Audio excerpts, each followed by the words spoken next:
우리 조국 대한민국을 사랑하여 오늘의 이 현실을 걱정하고 밝은 미래를 염원하는 애국 시민, 특별히 해외에 계신 동포 여러분 인사 올립니다.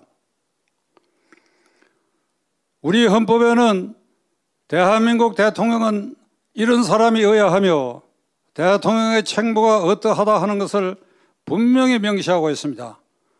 우리 헌법 66조에는 대통령은 국가의 원수이며 국가의 독립, 영토의 보전, 국가의 계속성, 국민 통합, 그리고 헌법 수호의 책임을 진다고 규정하고 있습니다. 그런데 문재인 대통령은 임기 5년에 4년을 넘기는 이 순간에 그는 이러한 헌법적 책무를 철저히 짓밟고 말았습니다. 청와대, 서울특별시 종로구 세종로 1번지에 있는 청와대, 그 청와대에는 지금 헌법적 책무를 이행하고 있는 우리의 대통령이 그 자리에 좌정하고 있는 것이 아니라 허수아비가 그 자리를 차지하고 있습니다. 대통령이라고 하는 외피를 입은 옷을 입은 가짜 허수아비 대통령이 지금 그 자리를 지키고 있습니다. 그러므로 우리는 문재인 대통령을 대통령으로 인정할 수 없습니다.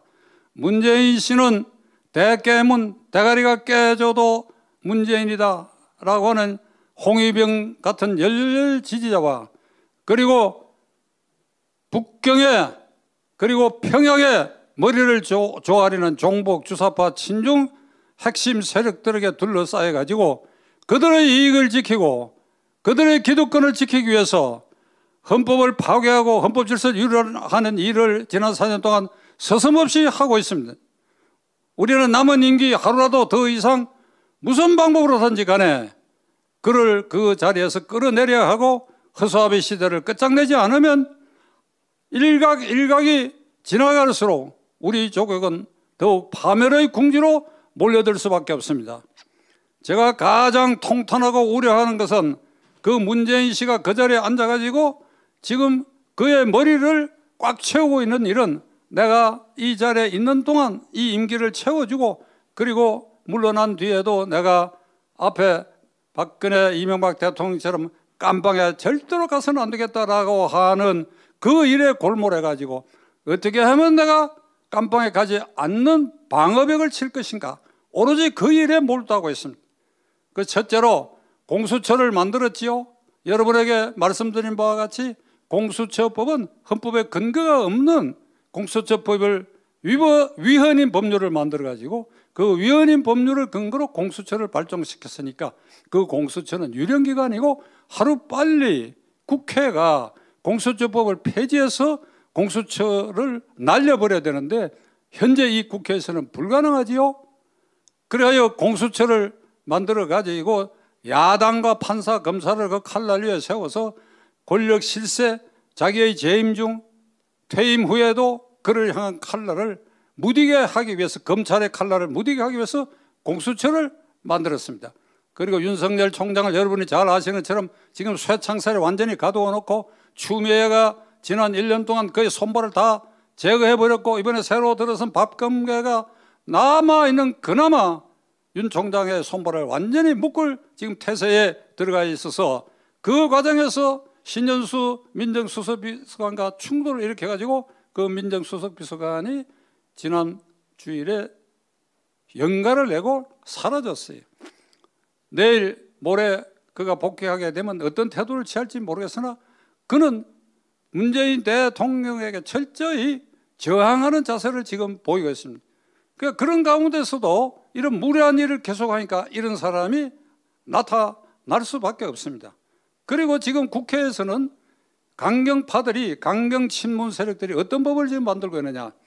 자, 검찰은 공수처를 만들어 가지고 주요한 수사 3급 이상 공직자 수사를 전부 공수처가 갖고 갔고 그리고 4급 이하의 공직자들에 대해서는 경찰의 수사권을 넘겨줬고 그나마 약간 남아있던 6대 범죄 수사 이것마저도 특별 수사처를 다시 만드는 거예요. 공수처 외에 특별 수사처를 만들어 가지고 그나마 남아있던 검찰의 수사권을 완전히 제거하겠다는 것입니다. 놀라운 것은 이 법을 주도하고 있는 핵심 실세들 가운데는 황운하 그리고 최강욱, 그는 울산시장 부정선거 사건의 주범으로 기소돼가 재판을 받고 있고 조국 사태에 지금 재판을 받으면서 1심의 유죄 판결을 받은 이런 자들이 보복적으로 이런 법을 만드는데 대통령이 이를 방치하고 있습니다.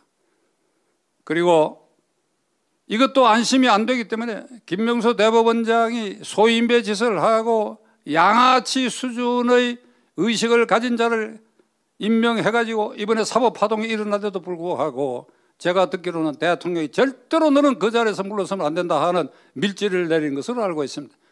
김명수 그 자리를 지켜야 지금 진행되고 있는 울산시장 부정선거 사건이나 조국 사태 등에 대해서 그 재판을 흐리게 하고 무죄를 유도하게 하는데 김명수만한 사람이 없기 때문에 그 자리를 지키게 하는 것입니다. 자, 이렇게 살펴봤을 때 문재인 대통령은 한 겹, 두 겹, 세 겹으로 검찰을 황폐화시키고 공수처를 만들고 중대수사처를 만들고 김명수를 앞세워서 그의 남은 임기 그리고 퇴임 후에도 그의 안전, 사법적 안전은 보장된다고 생각하고 있는 것입니다.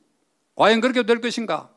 그것은 두고 볼 일이고 민심이 어떻게 움직이느냐, 그 민심에 대해서 천심이 어떻게 반응하느냐에 따라서 그것은 한낮, 한여름밤의 꿈으로 끝나고 말 것이라고 저는 확신에 맞지 않습니다.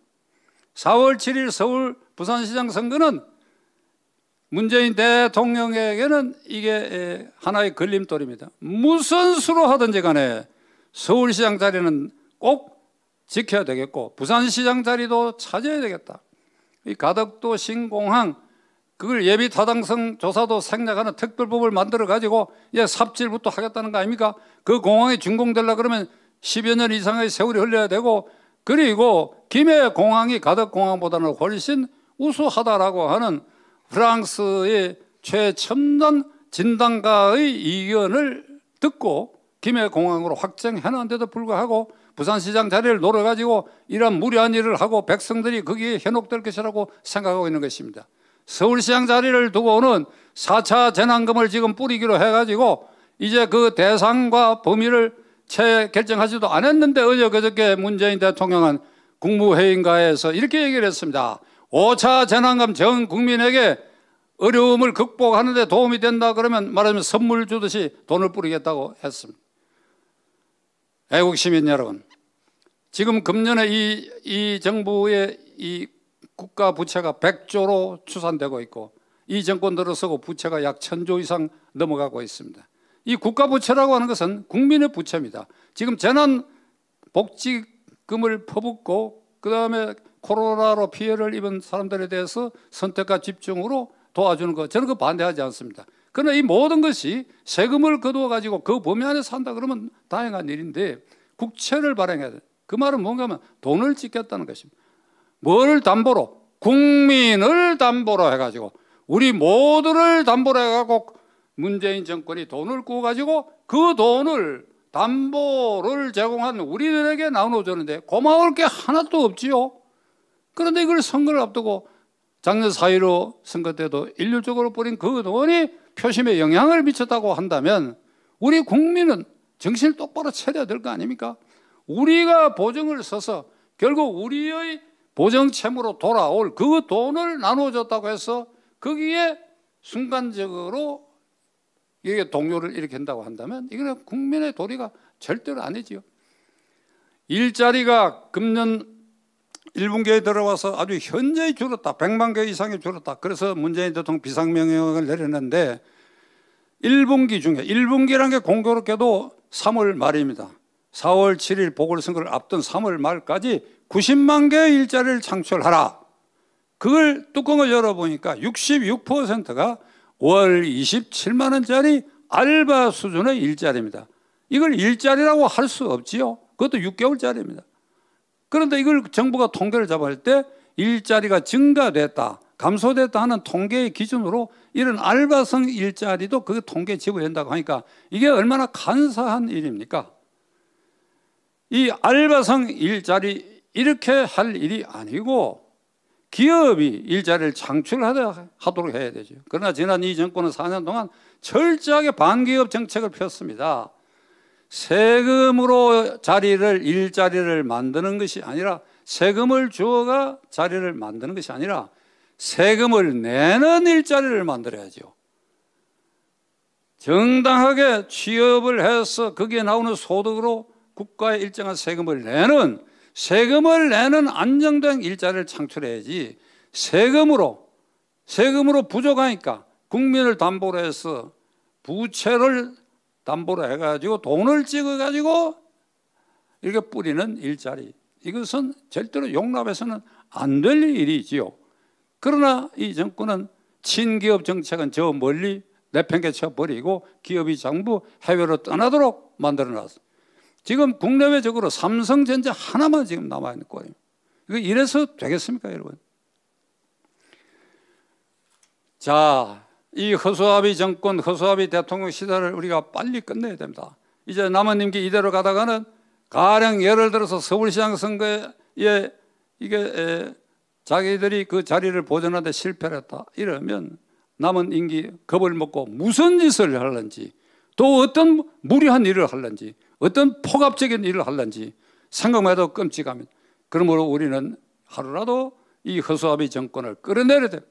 허수아비 대통령을 끌어내려야 됩니다. 문제는 야당입니다. 104석을 가진 제1야당 국민의힘 당이 국회에서 이걸 어느 정도 막아주고 그들의 퇴로를 막고, 그래야 그들이 하루라도 빨리 내려올 수 있는 길을 터주는데 도움을 줘야 되는데, 이들은 철저하게 정권의 이중대로 전락하고 누구 말 맞다나 말 잘 듣는 푸들, 강아지 새끼로, 그래야 정권의 퇴로를 막아주는 안전판 역할을 하고 있다. 이 제도권 야당에도 희망을 걸 수 없다. 결국은 국민인 우리다. 시청자 여러분과 제가 헌법상 제1기관인 국민이다. 국민인 우리가 결국은 나서야 한다. 제가 불길한 상상입니다만 문재인 정권은 내년 대통령 선거 3월달 선거 끝날 때까지 광화문을 그때까지 폐쇄하기 위해서 이 코로나를 가지고 장난질을 할 가능성이 있습니다. 코로나 때문에 광화문 집회는 절대로 막겠다 하는 것이 내년 대통령 선거 때까지 갈 가능성이 있습니다. 만일 이 코로나가 아니고 광화문이 열려있다고 한다면, 오늘 토요일이죠. 오늘까지 광화문에 집회가 없었다고 친다면 우리 이 방송을 통해서 내일 오후 3시에 광화문에 모이자 이러면 어떤 현상이 벌어지겠습니까? 재작년 10월 3일에는 100만 명이 모였다고 하는데 내일 모레 우리가 여기서 모이자 이러면 300만 명이 모일 것이고, 그날로 이 정권은 어떤 형태로든 간에 종언을 구할 수가 있을 것입니다. 300만 명이 모이면 어떤 일이 벌어지느냐? 경복궁 뒤 청와대 길로 해서 사람이 꽉 들이쳐서 청와대 담장에 이르는데도 뒤로 계속 사람이 밀어붙이면 사람의 이 힘으로 그냥 버티고 서 있는데도 밀려가지고 청와대 담장이 우두둑 무너지고, 그리고 본관이 무너지고, 그리고 관저 담장이 무너지면 그들은 도망을 가야죠. 대통령하고 집으로 가서 깜빵에 갈 준비를 해야 할 것입니다. 그러니까 이걸 알기 때문에 내년 대통령 선거 때까지는 코로나를 핑계를 갖고 무슨 수단 방법을 가르치든지 간에 이 광화문을 장악하려고 하십니다. 그러나 우리는 광화문을 뚫어야 합니다. 뭐로? 민심을, 그래야 전심을 움직여 하늘을 움직여서 하늘이 노하게 해가지고 이 광화문에 그래도 옆으로 그 전국 반방곡곡에 뒷골목도 있고 농로도 있고, 그를 통해서 이 민심이라는 이 폭발적인 힘을 청와대 쪽으로 쏘아서, 그래야 그들이 대경실색하고 놀라가지고 그 자리를 스스로 물러날 수 있도록 하는 그런 일대 민심을, 천심을 움직이고 천심이 민심을 움직이는 이런 일을 헌법상 제1기관에 우리들이 헌법에 보장되고 있는 국민저항권을 행사하는 길밖에 없습니다. 돌아오는 3월 1일이 1차 국민저항권을 행사하는 날인데, 그날 우리가 총동원해가지고 이 허수아비 정권, 허수아비 대통령 종식을 기하는 날로 삼기를 간절히 빌어 마지 않고 기원해 마지 않습니다. 감사합니다.